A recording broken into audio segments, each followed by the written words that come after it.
ਤੇ ਤੁਹਾਡਾ ਜਿਹੜਾ ਕਲਾਸ ਫੈਲੋ ਸੀ ਜਸਪਾਲ ਸਿੰਘ ਉਹਨਾਂ ਦਾ ਨਾਮ ਦੱਸਿਓ। ਤੁਹਾਡਾ ਕਦੇ ਉਹਨਾਂ ਨਾਲ ਫਿਰ ਰਾਬਤਾ ਨਹੀਂ ਹੋਇਆ? ਨਹੀਂ ਜੀ, ਉਹਦੇ ਪਿੱਛੇ ਰਾਬਤਾ ਨਹੀਂ ਹੋਇਆ। ਮਿਲਣ ਨੂੰ ਦਿਲ ਕਰਦਾ? ਬੜਾ ਦਿਲ ਕਰਦਾ ਹੈ ਮਿਲਣ ਨੂੰ ਤਾਂ। ਕੀ ਨਾਮ ਬਾਬਾ ਜੀ ਤੁਹਾਡਾ? ਮੇਰੇ ਨਾਲ ਅੱਜ ਸੁਬਹ ਸਾਦਕ ਹੈ। ਸੁਬਾ ਸਾਦਕ। ਵਾਲੇ ਸਾਹਿਬ ਦਾ ਕੀ ਨਾਮ ਸੀ? ਹਾਜੀ ਨਿਹਾਲ ਸਾਹਿਬ। ਜਿਹੜੀ ਜਗ੍ਹਾ ਤੇ ਆਪਾਂ ਬੈਠੇ ਕਿਹੜਾ ਪਿੰਡ ਹੈ? ਇਹ ਜੀ ਅਨੰਦਪੁਰ ਹੱਡੀ ਵਾਲਾ। ਅੱਡੀ ਵਾਲਾ ਤੇ ਅਨੰਦਪੁਰ ਅਨੰਦਪੁਰ ਮਿੰਚਨ ਬਾਦ ਜ਼ਿਲ੍ਹਾ ਬਾਬਰਨਗਰ। ਜ਼ਿਲ੍ਹਾ। ਤੇ ਇਹ ਪਹਿਲੇ ਕਿਹੜੇ ਸਿੱਖ ਸਰਦਾਰਾਂ ਦਾ ਪਿੰਡ ਸੀ? ਵੱਡਾ ਸਰਦਾਰ ਫਿਰ ਸਮਿਤ ਸਿੰਘ ਸੀ ਸਰਦਾਰ ਵੱਡਾ। ਇਹਨਾਂ ਨੂੰ ਹਾਜੀ ਜਮਾਲਦੀਨ ਸਾਹਿਬ ਤੇ ਇਹਨਾਂ ਨੂੰ ਬਹਾਵਲਪੁਰ ਨਵਾਬ ਸਾਹਿਬ ਕੋਲ ਕੁਰਸੀ ਮਿਲਦੀ ਸੀ, ਉੱਥੇ ਜਾਂਦੇ ਸਨ। ਨਵਾਬ ਸਾਹਿਬ ਨਾਲ ਮੁਲਾਕਾਤਾਂ ਕਰਦੇ ਸਨ। ਉਹ ਪੁੱਛਦੇ ਦੱਸਦੇ ਸਨ ਇਹਨਾਂ ਤੋਂ ਇਲਾਕੇ ਦੇ ਬਾਰੇ ਸਾਰਾ। ਜਦੋਂ ਬਹਾਵਲਪੁਰ ਨਵਾਬ ਸਾਹਿਬ ਦੇ ਕੋਲੇ ਵੱਡੇ ਵੱਡੇ ਬੰਦੇ ਪੰਜ ਸਾਡੇ ਇਲਾਕੇ ਦਾ ਹਾਸਨ ਸਾਹਿਬ ਹਾਜੀ ਜਮਾਲਦੀਨ ਸਾਹਿਬ ਤੇ ਮਿਤ ਸਿੰਘ ਸਾਹਿਬ, ਇਹ ਉੱਥੇ ਕੁਰਸੀ ਨਾਲ ਮਿਲਦੀ ਸੀ। ਆਪਣੇ ਸਿੱਖ ਸਰਦਾਰਾਂ ਦਾ ਜਿਹੜੇ ਇੱਥੇ ਪਹਿਲੇ ਹੱਡੀ ਵਾਲੇ ਰਹਿੰਦੇ ਸਨ, ਮਿਤ ਸਿੰਘ ਤੇ ਜਵਾਹਰ ਸਿੰਘ। ਜਵਾਹਰ ਸਿੰਘ, ਤਿੰਨ ਚਾਰ ਚਿੱਤਰ ਸਿੰਘ ਇੱਕ ਇਹਨਾਂ ਦਾ ਭਾਈ ਸੀ, ਤਿੰਨ ਭਾਈ ਸਨ। ਨਛਿੱਤਰ ਸਿੰਘ, ਬਚਿੱਤਰ ਸਿੰਘ। ਉਹਨਾਂ ਦਾ ਇੱਕ ਬੇਟਾ ਸੀ ਜਸਪਾਲ ਸਿੰਘ, ਉਹ ਮੇਰਾ ਕਲਾਸ ਫੈਲੋ ਸੀ। ਡੀਐਲ ਦੀ ਪੋਰਟ ਤੇ ਸਾਨੂੰ ਪੜਾਉਂਦਾ ਸੀ। ਇੱਕ ਖਾਨ ਨਵੀਸ ਸੀ, ਉਹਦੇ ਕੋਲ ਪੜ੍ਹਦੇ ਸੀ। ਇਹਨਾਂ ਦਾ ਭਾਈ ਇੱਕ ਹੈਗਾ ਸੀ, ਜੋ ਇੱਥੇ ਕੋਠੀ ਹੁੰਦੀ ਸੀ ਤੇ ਬੜੀ ਉੱਚੀ ਸਾਈਕਲ ਚਲਾ ਕੇ ਉੱਤੇ ਚੜ ਜਾਂਦਾ ਸੀ। ਅੱਛਾ। ਸਾਈਕਲ ਨਾਲ ਇਹਨਾਂ ਤੇਜ਼ ਸਾਈਕਲ ਚਲਾਉਂਦਾ ਸੀ। ਹਾਂ, ਉਹ ਦਰਜੀ ਵੀ ਸਨ ਜਿਹੜੇ ਪੰਸਾਲ ਨਵੀਸ ਸਨ। ਨਾਲੇ ਪੰਸਾਲ ਨਵੀਸ ਵੀ ਕੰਮ ਕਰਦੇ ਸਨ, ਨੌਕਰੀ ਹਕੂਮਤ ਦੀ ਤਰਫੋਂ ਹੁੰਦੀ ਸੀ। ਅੱਛਾ ਅੱਛਾ। ਦਰਜੀ ਵੀ ਸਨ ਤੇ ਬੱਚਿਆਂ ਨੂੰ ਪੜ੍ਹਾਉਂਦੇ ਸਨ। ਇੱਥੇ ਗੁੰਗੇ ਚੋਰ ਹੱਡੀ ਵਾਲੇ ਅਸੀਂ ਸਾਰੇ ਰਾਜ ਇੱਥੇ ਪੜ੍ਹਦੇ ਸਨ। ਤੇ ਆਪਣੇ ਦੇ ਹੱਡੀ ਵਾਲੇ ਦੇ ਆਸੇ ਪਾਸੇ ਵਾਲੇ ਨੇੜੇ ਤੇੜੇ ਵਾਲੇ ਪਿੰਡ ਕਿਹੜੇ ਕਿਹੜੇ ਨੇ ਬਾਬਾ ਜੀ? ਇਹ ਮਗਰ ਵਾਲੇ ਪਾਸ ਹੈ ਬੰਗਾ ਜੀ, ਬੰਗਾ ਜੀ ਜੀ। ਤੇ ਮਸ਼ਰਕ ਵਾਲੇ ਪਾਸ ਹੈ ਲੋਗਰ ਵਾਲਾ। ਸ਼ਮਾਲ ਵਿੱਚ ਪੰਡਤ ਹਜ਼ਾਰਾ ਤੇ ਸ਼ਹਿਰਾਂ ਹਨ ਤੇ ਜਨੂਬ ਵਿੱਚ ਤਿੰਨ ਚਬਾਰੇ ਸੀ। ਜਿਹਨਾਂ ਤਿੰਨਾਂ ਭਾਈ ਦਾ ਤਿੰਨੇ ਚਬਾਰੇ ਸੀ। ਉੱਤੋਂ ਇਹਨਾਂ ਦੇ ਅਸੀਂ ਦੇਖਿਆ ਸੀ ਇੱਕ ਦੂਜੇ ਦੇ ਕੋਲ ਜਾ ਸਕਦੇ ਸਨ। ਬੜੀਆਂ ਵੱਡੀਆਂ ਬਿਲਡਿੰਗਾਂ ਸਨ ਤੇ ਬੜੇ ਵੱਡੇ ਵੱਡੇ ਚਬਾਰੇ ਸਨ। ਬੜੇ ਅਮੀਰ ਆਦਮੀ ਸਨ। ਤਿੰਨਾਂ ਚ ਜਾ ਸਕਦੇ ਸਨ। ਤਿੰਨੇ ਭਾਈ ਤਿੰਨੇ ਚਬਾਰੇ ਸਨ। ਅੱਛਾ। ਤੇ ਤੁਹਾਡਾ ਜਿਹੜਾ ਕਲਾਸ ਫੈਲੋ ਸੀ ਜਸਪਾਲ ਸਿੰਘ ਉਹਨਾਂ ਦਾ ਨਾਮ ਦੱਸਿਓ। ਤੁਹਾਡਾ ਕਦੇ ਉਹਨਾਂ ਨਾਲ ਫਿਰ ਰਾਬਤਾ ਨਹੀਂ ਹੋਇਆ? ਨਹੀਂ ਜੀ, ਉਹਦੇ ਪਿੱਛੇ ਰਾਬਤਾ ਨਹੀਂ ਹੋਇਆ। ਮਿਲਣ ਨੂੰ ਦਿਲ ਕਰਦਾ? ਬੜਾ ਦਿਲ ਕਰਦਾ ਹੈ ਮਿਲਣ ਨੂੰ ਤਾਂ। ਇਹ ਜਸਪਾਲ ਸਿੰਘ ਦੇ ਵਾਲੇ ਸਾਹਿਬ ਦਾ ਕੀ ਨਾਮ ਸੀ? ਬਚਿੱਤਰ ਸਿੰਘ। ਬਚਿੱਤਰ ਸਿੰਘ ਦਾ ਜਸਪਾਲ ਸਿੰਘ ਬੇਟਾ ਸੀ। ਹਾਂਜੀ, ਆਦਮੀ ਕਿਤੇ ਪੜਦਾ ਸੀ। ਨਰ ਸਿੰਘ ਨੱਥਾ ਸਿੰਘ ਦਾ ਬੇਟਾ ਸੀ। ਨਾਰ ਸਿੰਘ ਸੀ ਤੇ ਨੱਥੇ ਸਿੰਘ ਦਾ ਬੇਟਾ ਸੀ। ਨੱਥੇ ਵਾਲੇ ਤਾਂ ਖਾਤ ਪਿੱਛੇ ਕਾਫੀ ਤਾਂ ਆਦੇ ਜਾਂਦੇ ਰਹੇ ਸਾਡੇ ਖਾਤ। ਇਹਨਾਂ ਵੱਲੋਂ ਕੋਈ ਖਾਤ ਨਹੀਂ ਆਏ, ਪਹਿਲੇ ਹੀ ਚਲੇ ਗਏ ਸਨ। ਸੰਸਾਰੀ ਇਹਨਾਂ ਕੋਲ ਰੇਡੀਓ ਹਿੰਦੇ ਸਨ ਤੇ ਖਬਰਾਂ ਸੁਣ ਤੇ ਪਹਿਲੇ ਹੀ ਚਲੇ ਗਏ ਸਨ ਵਾਪਸ। ਆਦ ਹਾਂ, ਇਹਦੀ ਚੋਰੀ ਹੋ ਗਈ ਸੀ, ਜੇ ਗੱਦੋਂ ਕੇ ਲੈ ਗਈ। ਉੱਥੇ ਨੇ ਉਸਮਾਨ ਖਾਨ ਨੂੰ ਆਖਿਆ ਵੀ ਮੇਰੀ ਮੱਝ ਦੇ। ਇਹਨੇ ਆਖਿਆ ਜੀ ਇਸ ਪੁਲ ਤੇ ਗੰਜ ਮੋੜ ਤੇ 8ਵੇਂ ਦਿਨ ਫੈਰ ਮਾਰਾਂ ਤਾਂ ਕਿ ਮਿੱਤ ਸਿੰਘ ਨੇ ਮਾਰਿਆ। ਇਹਦੀ ਤਾਂ ਮਿੱਤਰ ਦਾਖਲਾ ਮੈਂ ਤੇ ਦੂਜੇ ਦਿਨ ਕਰ ਦਿੱਤੀ। ਇਹਨੂੰ ਆਈ ਸੀ ਚਿੱਠੀ ਵਿਆਹੀ ਆਈ। ਅੱਛਾ। ਤੇ ਉਹਦੇ ਭਰਾ ਸੀ ਛੱਤੇ ਵਾਲੇ ਬੰਤੇ ਵਾਈ ਦੇ।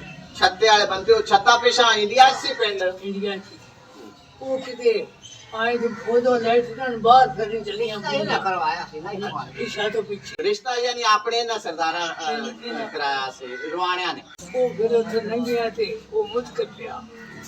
ਉਹਨੇ ਆਖਿਆ ਕਿ ਇਹ ਫਲਾਣਾ ਸਿਆਂ ਚੱਕਦਾ ਮੁੱਕ ਕਰ ਨਾਮ ਦੇਣਾ। ਉੱਥੇ ਫਿਰ ਝਟਕ ਬੈਠੀਆਂ ਕੁੜੀਆਂ ਆਖਰ ਚਲੀਏ ਕਾਨੂੰ ਆਖੇ ਬਾਬਾ ਹਵਾ ਲੱਗਦੀ ਹੈ ਬਾਹਰ। ਉਹ ਜਿੱਥੇ ਟਿਕਟਕਾ ਹੋਇਆ ਤੇ ਹਟ ਕੇ ਆਈਆਂ ਨੂੰ ਮੁੱਕ ਨੂੰ ਵੇਖਿਆ ਚੱਕ ਕੇ ਉਹਨੇ ਵਾਲਾ ਕਰ। ਅੱਛਾ। ਉਹ ਫਿਰ ਜੱਟ ਭੱਜਾ ਵੀ ਖੋਰਾ ਕਿਹਨੇ ਚੱਕਿਆ। ਫਿਰ ਉਹਨਾਂ ਦੱਸਿਆ ਵੀ ਫਲਾਣੇ ਦੀ ਬਹੂ ਸੀ ਉਹ ਚੱਕ ਗਈ। ਉਹਨੇ ਮੁੱਕ ਕਰ ਤੇ ਇਹਨਾਂ ਦਾ ਰਕਬਾ ਰੁਕਬਾ ਬਾਬਾ ਜੀ ਕਿੰਨਾ? ਬਾਬਾ ਸੁਭਾ ਸਾਦਕ ਆਪਣੇ ਜਿਹੜੇ ਰਵਾਣੇ ਸਰਦਾਰ ਇੱਥੇ ਰਹਿੰਦੇ ਸਨ ਕਿੰਨਾ ਸੀ? ਇਹਨਾਂ ਦਾ ਆਪ ਦੇ ਚੱਕ ਦਾ ਵੀ ਇਹਨਾਂ ਰਕਬਾ ਸੀ। ਡੋਗਰਾ ਸਾਡੇ ਚੱਕ ਚ ਅੱਧਾ ਰਕਬਾ ਇਹਨਾਂ ਕੋਲ ਸੀ। ਅੱਧਾ ਰਕਬਾ ਇਹਨਾਂ ਕੋਲ। ਸਾਰਾ ਇਹਨਾਂ ਕੋਲੇ ਸਾਰੇ ਚ ਇਹਦਾ ਲਾਭ ਦੀ ਤਸਕੀਰ ਤਾਂ ਹੀ ਗਏ ਆ। ਤੇ ਹਸਬੰਡ ਜੋ ਨਵਾਬ ਵਾਲਾ ਜਿਹੜਾ ਨਿਸ਼ਾਦੀ ਵਾਜੇ ਇਹ ਵੀ ਕੌਣ ਜਣੇ ਚੋ ਮੰਡੀ ਤੱਕ ਪਹੁੰਚ ਗਏ। ਮੰਡੀ ਸਾਦਾ ਗਾਈ ਤੱਕ ਪਹੁੰਚ ਗਏ। ਇਹਨਾਂ ਦਾ ਬੇਟਾ ਗਿਆ ਸੀ ਨਾ, ਉਹਨੂੰ ਗਾਹ ਗੱਡ ਉਹਨਾਂ ਦੇ ਵਾਲ ਸਾਹਿਬ ਨੂੰ ਜਦੋਂ ਪਤਾ ਲੱਗਾ ਤਾਂ ਉਹਨਾਂ ਬੇਟਾ ਤੂੰ ਗਾਹ ਤੋਂ ਗੱਡੀ ਤੈਨੂੰ ਕੱਢ ਦੇਵੇ ਤੇ ਫਿਰ ਆਪਣੇ ਹੱਥ ਪੱਲੇ ਸੀ। ਇੰਨੀ ਹੈ ਤੇ ਸਵਾ ਇਹਨਾਂ ਦੇ ਇੰਨੀ ਅਕਲਮੰਦੀ ਸੀ। ਇੱਜ਼ਤ ਵਾਲੇ ਬੰਦੇ। ਇੱਜ਼ਤ ਵਾਲੇ ਬੰਦੇ ਸਨ ਵੀ ਤੂੰ ਉਹਨੂੰ ਗਾਹ ਕਿਉਂ ਕੱਢੀ? ਅਗਰ ਉਹ ਤੈਨੂੰ ਕੱਢ ਦੇਵੇ ਤੇ ਆਪਣੇ ਪੱਲੇ ਕੀ ਰਹਿ ਜਾਵੇ। ਯਾਨੀ ਜਸਪਾਲ ਸਿੰਘ ਤੁਹਾਡਾ ਬੇਲੀ ਵੀ ਸੀ ਤੇ ਕਲਾਸ ਫੈਲੋ ਵੀ ਸੀ। ਰਾਲ ਤੇ ਪੜਦੇ ਬੰਗੇ ਚ ਛੋ ਖਸਾਣਾ ਅਬਦੁਲ ਗਫੂਰ ਤੇ ਅਮਾਨ ਤੇ ਸਿਰਾਜ ਤੇ ਜਸਪਾਲ ਸਿੰਘ ਤੇ ਸੁਭਾ ਸਾਹਿਬ ਦਾ ਸਿਰਾਜ ਤੇ ਡੀਐਲ ਦੀ ਕੋਲ ਤੇ ਪੰਸਾਲ ਨਵੀਸ ਹੁੰਦੇ ਸਨ ਸਾਡੇ ਉਸਤਾਦ। ਉਹ ਨਾਲੇ 5 ਸਾਲ ਨਵੀਸ ਕਰਦੇ ਸਨ, ਗਵਰਨਮੈਂਟ ਦੀ ਨੌਕਰੀ ਆਈ ਉਹਨਾਂ ਨੂੰ, ਨਾਲੇ ਉਹ ਸਾਨੂੰ ਪੜ੍ਹਾਉਂਦੇ ਵੀ ਸੀ। ਅਸੀਂ ਰਾਤ ਦੇ ਪੜ੍ਹਦੇ ਰਹੇ। ਚਵਾਈਆਂ ਦਾ ਕਵਾਇਦਾ ਸੀ ਖੇਤਾ ਸਿੰਘ, ਖੇਤਰ ਉਹ ਮਸ਼ਹੂਰ ਸੀ। ਉਹ ਦੀਆਂ ਨਾ ਖੇਡਾਂ ਤੇ ਸੋਭੇ ਦੇ ਜੱਟ ਦੂਰ ਦੂਰ ਦੇ ਤੇ ਅਸੀਂ ਸਦਾ ਦੇ 15 ਦਿਨ ਮਗਰੋਂ ਖੇਡ ਹੁੰਦੀ। ਉਦੋਂ ਫਿਰ 2 ਕਾਂ ਦੇ ਤਾਂ ਸੀ ਜਾਣਦੇ ਫਲਾਣੇ ਸੀ। ਦਲੀਪ ਜੱਟ ਸੀ ਇੱਥੋਂ ਦਾ, ਕੋਨੇ ਦਾ, ਉਹਨੇ ਬੋਰੀ ਲਿਆ ਕੇ ਤੇ ਵਿੱਚ ਦੇ ਵਿਚਾਰੇ ਦੀ ਫਿਰ ਚੱਕਣੀ, ਉਹਨੇ ਚੱਕਣੀ ਕਿਸੇ ਨੇ ਦਿੱਤੀ। ਫਿਰ ਧੰਨਾ ਸੀ ਇੱਥੋਂ ਸੋਭੇ ਦਾ, ਉਹਨੇ ਆਦ ਸਿੱਧ ਨੇ ਉਹਦੇ ਇੱਕ ਨਵਾਬ ਕਸ਼ਮੀਰੀ ਨੇ ਆਦ ਚੱਕੀ ਸੀ ਦੇ ਕੇ ਚੜੀ। ਲੇਕਿਨ ਸਾਡੇ ਵੀ ਇੱਥੇ ਗੱਲ ਮੈਂ ਸੁਣੀ ਸੀ ਡੋਗਰ ਵਾਲੇ ਵਿੱਚ, ਇਹਨਾਂ ਸਰਦਾਰਾਂ ਦਾ ਕੋਈ ਬੰਦਾ ਚੱਕਦਾ ਸੀ ਬੋਰੀ, ਤੇ ਮੈਂ ਮੁਹੰਮਦ ਅਲੀ ਸੀ ਹਾਜੀ ਮੰਮੀ ਸਿੰਘ ਦਾ ਭਾਈ, ਉਹਨੇ ਉਹਨਾਂ ਦੇ ਗਲ ਪਾਤੀ ਸੀ। ਉਹ ਬੜਾ ਤਗੜਾ ਬੰਦਾ ਸੀ, ਉਹਨੇ ਚੁੱਕੀ ਤੇ ਉਹਨੇ ਗਲ ਪਾ ਦਿੱਤੀ ਸੀ।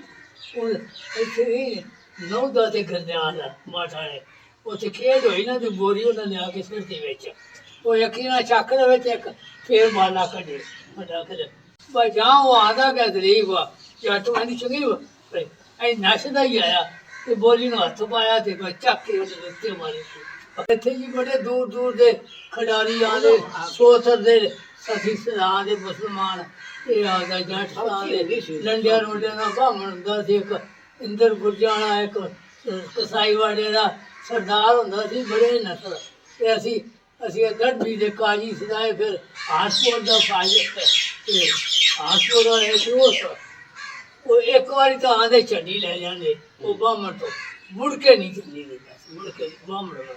ਅੱਛਾ ਇਹ ਜੱਟ ਦਾ ਬਾਹਮਣ ਨੂੰ ਮੰਨਦੇ ਬੜੇ ਸੀ। ਸੋਭੇ ਜੇ ਉਹ ਜੇ ਜੱਟ ਦਾ ਉਹਦਾ ਨਸਲ ਜੱਟ ਹੋਣਾ ਨਾ ਬੰਦੇ ਕੋਈ ਦਰੂਸ਼ ਨਹੀਂ ਪੜ੍ਹੀ ਤੇ ਕੋਈ ਉਹ ਆਦੀ ਵਾਰ ਕਿਆ ਛੋਟ ਜਾਂਦਾ ਉਹਨਾਂ ਦਾ ਚਾਦਰਾ ਇਹਨਾਂ ਰੱਖਿਆ ਪਰ ਰੁਪਈਏ ਸਿੱਟੀਏ ਆਪਣੇ ਆਠਾ ਠਾਂਡੇ ਤੇ ਇਹ ਸੋਭੇ ਦੇ ਇੱਕ ਬਿੱਕਰ ਇੱਕ ਧੰਨਾ ਇੱਕ ਕਲਤਾਰਾ ਹੁੰਦਾ ਸੀ ਤੇ ਇੱਕ ਹੁੰਦਾ ਸੀ ਨੌਦਾ। ਉਹ ਤੇਰੀਆਂ ਦਾ ਖੋਦ ਹੁੰਦਾ ਨਾ ਤੇ ਉਹ ਜਿੱਤੇ ਆ ਕੇ ਜੋੜ ਜਾਂਦੇ ਕਹਾਣੀ ਇੰਨੇ ਤਗੜੇ। ਗੋਲੇ ਵਾਲਾ ਬੜਾ ਵੱਡਾ ਰਿਆਸ ਜ਼ਿਲ੍ਹਾ ਫਰੀਦਕੋਟ ਦਾ ਪਿੰਡ ਤੇ ਗੋਲੇ ਵਾਲਾ ਉਹਦੀਆਂ ਤਿੰਨ ਨਾਲ ਹਾਂਜੀ ਗੋਲੇ ਵਾਲਾ ਵੇਖਿਆ ਮੇਰੇ ਨਾਨਕੇ ਨੇ ਉੱਥੇ ਉਹਦੀ ਮਾਂ ਦੇ ਨਾਲ ਗਿਆ ਸੀ। ਗੋਲੇ ਵਾਲੇ ਤੁਸੀਂ ਗੋਲੇ ਵਾਲੇ ਫਿਰ ਗੋਲੇ ਵਾਲੋਂ ਫਿਰ ਗਏ ਫਰੀਦਕੋਟ ਨੂੰ ਜਾਂਦੀ ਸੀ ਮੋਟਰ, ਫਿਰ ਅੱਗੋਂ ਕੋਟਕਪੂਰੇ ਨੂੰ ਜਾਂਦੀ ਸੀ। ਅੱਛਾ ਕੋਟਕਪੂਰਾ ਅਸਲ ਪੱਟੀ ਤਾਂ ਸਾਡੇ ਰਿਸ਼ਤੇਦਾਰ ਬੈਠੇ ਸੀ। ਸਲਾਮ ਅਲੈਕੁਮ ਵੀ ਆਖਣਾ ਸਾਰਿਆਂ ਨੂੰ ਜੀ। ਬੜੇ ਸ਼ਰੀਫ ਆਦਮੀ ਸਨ ਤੇ ਬੜੇ ਕਾਸ਼ਤਕਾਰੀ ਬੜੀ ਜ਼ਿਆਦਾ ਕਰਦੇ ਸਨ। ਕੋਈ ਰੋੜਾ ਨਹੀਂ ਕਿਸੇ ਨਾਲ, ਕੋਈ ਅਤੋਂ ਕੋਈ ਬਾਹਰ ਪੱਠੇ ਪੱਠੇ ਵਾਹ ਲੈਦਾ ਤਾਂ ਮਰੀ ਬੜਾ ਸਬਰ ਕਰ ਜਾਂਦੇ ਸਨ। ਆਹ ਬੇਟਾ ਕੋਈ ਗੱਲ ਨਹੀਂ ਸਬਰ ਇਹ ਬੰਦੇ ਸਨ, ਸਮਝਦਾਰ ਬੰਦੇ ਸਨ। ਉਹਨੇ ਉਹ ਥਾਈ ਐਸੇ ਹੀ ਬੜੀ ਤਰੱਕੀ ਸੀ, ਉਹ ਵੀ ਅੱਲਾਹ ਨੇ ਉਹਨਾਂ ਤਰੱਕੀ ਦਿੱਤੀ। ਹਾਂਜੀ ਇਹ ਬਿਲਕੁਲ ਬੰਦੇ ਅੱਛੇ ਨੇ, ਅੱਲਾਹ ਉਹਨਾਂ ਤਰੱਕੀ ਵੀ ਦਿੰਦਾ ਹੈ। ਬਿਲਕੁਲ ਜੀ ਬਿਲਕੁਲ ਸਾਰੇ ਭਾਈਆਂ ਨੂੰ ਸਾਡੀ ਤਰਫੋਂ ਦੀਆਂ ਸਲਾਮ। ਕਦੇ ਉਹਨਾਂ ਦਾ ਵੀ ਕੋਈ ਸਾਡੇ ਕੋਲ ਚੀਜ਼ ਆ ਜਾਵੇ ਜਿਸ ਤਰ੍ਹਾਂ ਦੀ ਕੋਈ ਵੀਡੀਓ ਜਾਂ ਕੋਈ ਤਾਂ ਅਸੀਂ ਉਹਨੂੰ ਬੜਾ ਅਗਰ ਜ਼ਿੰਦਗੀ ਰਹੀ ਤਾਂ ਅਸੀਂ ਤਾਂ ਅੱਲਾਹ ਕਰੇ ਮੁਲਾਕਾਤ ਹੋ ਜਾਵੇ ਤਾਂ ਬੜੀ ਅੱਛੀ ਗੱਲ ਹੈ ਜੀ। ਬਹੁਤ ਅੱਛੀ ਤੇ ਸੋਭੇ ਵਾਲੇ ਵੀ ਡਾਕਾ ਵੱਜਿਆ ਸੀ ਪਿੰਡ ਲੋਬੇ ਵਜਿਆ ਸੀ ਪੌਣੇ ਜੱਟ ਉਹਨੂੰ ਆ ਕੇ ਡਾਕੂ ਕੁੱਟਣ ਲੱਗ ਪਏ ਤੇ ਉਹ ਪੁੱਤਰ ਦਾ ਮੈਂ ਚੋਂਦਾ ਸੀ।